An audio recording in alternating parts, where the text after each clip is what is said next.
औरत चाहती है जिस मर्द को वो छोड़ दे वो रोता फिरे, ठोकरें खाता फिरे और फिर खुद को तबाह कर ले।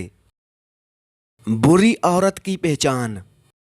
अपने आप को ढांप कर नहीं रखेगी, अपने खामद की नाफरमानी करेगी। नींद उसे बहुत अजीज होगी, अपनी आवाज को बहुत बुलंद करके बात करेगी। कपड़े बारीक और दिखावे वाले पहनेगी। बदजुबान होगी, बालों की नुमाइश करेगी। खानदान भर में अपने आप को आकिल ख्याल करेगी, दूसरे को बात ना करने देगी। पीठ पीछे अपने खानदान की बुराई करेगी, खामद की बात काट कर अपनी बात करेगी। बाजारों के चक्कर लगाने की शौकीन होगी। लकड़ी की आग पर खाना बनाकर खाने से इंसान सेहतमंद रहता है। जिस औरत की बेटियां ज्यादा हों वो खुशकिस्मत होती है। लस्सी और चाय इकट्ठे पीने से बुखार हो जाता है।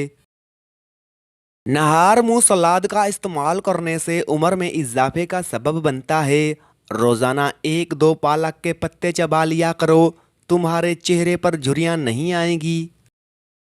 जिस चीज के लिए आप बहुत ज्यादा मेहनत करते हैं उसे हासिल करने के बाद आपको उतनी ही ज्यादा खुशी होती है। अगर आपकी वजह से कोई लोगों पर एतबार करना छोड़ देता है तो यकीनन आप दुनिया के सबसे बुरे इंसान हो, जिसकी वजह से एक हंसता खेलता जीता जागता इंसान जिंदगी से और उसके हर रिश्ते से उकता जाता है। किसी बेवफा के साथ कोई और बेवफाई कर जाए तो उसे माजी का वफादार बड़ी शिद्दत से याद आने लग जाता है। मुस्कुराहट भी क्या अजीब शे है। अगर दोस्त के लिए अपने होंठों पर सजा लो तो वो राहत महसूस करे, अगर दुश्मन के लिए सजा लो तो वो नदामत महसूस करे, और अगर किसी नावाकिफ के लिए सजा लो तो ये सदका बन जाए। जिंदगी के सफर में कभी कभी ऐसे मोड़ भी आते हैं जहां मेहनत और डिग्रियां हार जाती हैं, किस्मत और दुआएं जीत जाती हैं। बहुत दुख की बात है कि हम चाहकर भी कुछ लोगों के लिए कभी पहली तरजीह नहीं बन सकते। जिस मर्द के माथे पर चोट का निशान हो ऐसे मर्द को बहुत सी मुश्किलात का सामना करना पड़ता है। ये जो भी काम करते हैं उसमें रुकावट आती है लेकिन बाद में कामयाबी मिल जाती है। अपने आंसुओं के पीछे छुपी वजह किसी को जानने मत दें, वरना लोगों को आपको रुलाने का सबब मिल जाएगा और वो लोग मौका मिलने पर आपको रुलाने में कोई कसर नहीं छोड़ते। वो वक्त बदल जाता है जो घड़ियां बताती हैं, वो कभी नहीं बदलता जो आपके दिलो दिमाग में रह जाता है। हर मर्द भेड़िया नहीं होता, मर्द मुहाफिज भी होता है। औरत तो जाहिल के लिए हवस होती है, अक्लमंद के लिए तो रूह होती है। औरत मर्द पर बहुत जल्द असर करती है, वो दिनों में नहीं घंटों में पागल हो जाता है। और मर्द औरत पर बहुत देर बाद असर करता है और इतना गहरा असर करता है कि औरत सारी जिंदगी संभल नहीं पाती। शाम को कड़वी चीज खाओ, सेहत ठीक रहेगी। मोटी औरतें छोटी मक्खी का शहद, अजवाइन और अजवा खजूर मिक्स करके खाएं, 3 दिन में 6 किलो वजन कम हो जाएगा।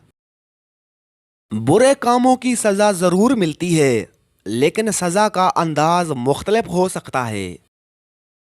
नफ्सियात के मुताबिक अगर आप किसी को पसंद करते हैं और वो आपके इर्द गिर्द मौजूद हो तो आपका रवैया काफी अजीब हो जाएगा।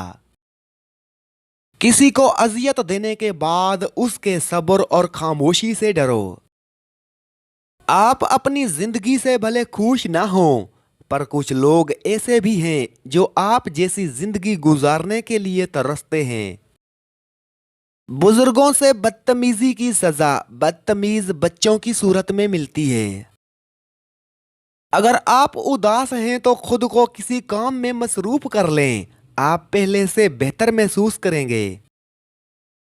जिस मर्द के सीने में ज्यादा बाल होते हैं ऐसे मर्द की किस्मत में बहुत दौलत होती है और ऐसे लोग रहमदिल भी होते हैं। बीवी गैर मर्द की तरफ कब और क्यों जाती है? मुआशरे की एक तल्ख हकीकत। अगर किसी को बात बुरी लगे तो मेरी तरफ से माजरत। करवट बदल के आंखें बंद किए ही उसने तकिए के नीचे से फोन निकाला जो मुसलसल वाइब्रेट कर रहा था। आंख खोली और फोन की स्क्रीन पे ब्लिंक करता हुआ जाना पहचाना नंबर देख के उससे कोफ्त हुई। इस वक्त उसे क्या मुसीबत पड़ी है? कुछ बड़बड़ाते उसने कॉल काट दी। मैसेज टाइप किया, इस वक्त बात नहीं कर सकता, वो साथ सो रही है। मैसेज सेंड करके वो जवाब का इंतज़ार करने लगा। फ़ोन की स्क्रीन लाइट जो ऑफ हो गई थी मैसेज रिप्लाई आने पे ऑन हुई। उसने जल्दी से मैसेज देखा और साथ ही अपने बिस्तर से उठ बैठा। बिना कोई आवाज़ किए बिल्कुल आहिस्ता से वो बिस्तर से उठा और अंधेरे में ही चप्पल ढूंढने लगा। चप्पल मिली तो उसने आगे बढ़ के धीरे से दरवाज़ा खोला। बाहर की लाइट ऑन थी। दरवाज़ा खुलने से कमरे में हल्की सी रोशनी हुई। उसने मुड़ के पीछे देखा कि कहीं वो जाग ना गई हो, पर जब बिस्तर पे नज़र पड़ी तो बिस्तर खाली था। ये कहाँ चली गई? उसके दिमाग ने कई सवालों को जन्म दिया। वॉशरूम का दरवाज़ा भी खुला था। वो किचन की तरफ गया, वहाँ की लाइट भी ऑफ थी। अगले 10 मिनट में उसने पूरा घर छान लिया लेकिन उसका कुछ पता ना चला। आवाज़ देकर पुकारने से अजतनाब किया कि कहीं साथ वाले कमरे में सोई माँ जी की आँख ना खुल जाए। हैरानी एकदम से परेशानी और गुस्से में बदली। उसका फ़ोन दोबारा वाइब्रेट करने लगा। बड़ी बेदिली से कॉल काट के वो इधर उधर देखने लगा। सोचों में गुम माँ की बात उसके ख्यालों में गूंजी, बेटा आजकल तेरी बीवी के लक्षण मुझे ठीक नहीं लग रहे। घंटों कमरे का दरवाज़ा बंद करके पता नहीं किस से फ़ोन पे लगी रहती है। अभी कुछ दिन पहले ही माँ जी ने अपने शक का इजहार किया था लेकिन उसने इस बात पे ध्यान ना दिया कहीं छत पे ना हो। दिमाग में सवालों का अंबार लिए वो सीढ़ियाँ चढ़ने लगा। अभी उसका पाँव आखिरी सीढ़ी पे नहीं पड़ा था। एक सरगोशी सुन के वो वहीं रुक गया।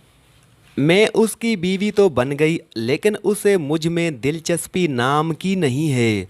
हमारे बीच रोज़ ज़बरदस्ती का रिश्ता चल रहा है। जब पहली बार मैंने उनके फ़ोन में किसी लड़की के गैर इखलाकी मैसेज पढ़े तो बहुत रोई। दिल किया उनसे कहूँ पर डर गई कि कहीं गुस्से में आके तलाक ही ना दे दें। जब मैं सो जाती तो वो घंटों किसी से फ़ोन पे बातें करते रहते। मैं अपने आप को अंदर से खाती रही लेकिन कितनी देर बर्दाश्त करती। कोई तो हो जो मेरे दिल की बात सुने। पर जब से तुम मेरी ज़िंदगी में आए हो तो लगता है कोई अपना है जो परवाह करता है। मैं जब भी परेशान होती हूँ तुम्हें याद करती हूँ। तुमसे बात करके दिल का बोझ हल्का हो जाता है। वो अगर अपने दिल की बातें किसी और से करते हैं तो मेरे दिल की बातें सुनने के लिए मेरे पास तुम हो। सरगोशियाँ अभी जारी थी लेकिन उसकी बर्दाश्त कम पड़ गई। गैरत के समंदर में तूफान उठा और उसने कदम आगे बढ़ाया कि आज तो उससे उस धोखे की सज़ा मिल के रहेगी। इतने में उसके फ़ोन ने फिर से वाइब्रेट करना शुरू किया। सारे जज्बात एकदम ठंडे पड़ गए। एक पल के लिए जैसे सब कुछ रुक गया हो, जैसे किसी ने उसकी ज़ुबान जकड़ ली। पाँव आगे ना बढ़ पाए। वो किसी शिकस्त खोरदा इंसान की तरह वापस सीढ़ियाँ उतरने लगा। सरगोशियाँ अब भी कानों में पड़ती रहीं जो कलेजा छलनी कर रही थी। अपना फ़ोन पावर ऑफ करके वो बिस्तर पे लेट गया। आज तो आरामदाह बिस्तर पे भी कांटे चुभ रहे थे। जिस गुनाह का मुर्तकब वो खुद था, कैसे किसी और को उसी गुनाह की सज़ा देता? अगर कोई सज़ावार था तो वो खुद था। कभी कभी हम इस बात से अनजान होते हैं कि हमारी की हुई छोटी सी एक गलती कैसे भयानक तूफान का पेश खैमा बनती है।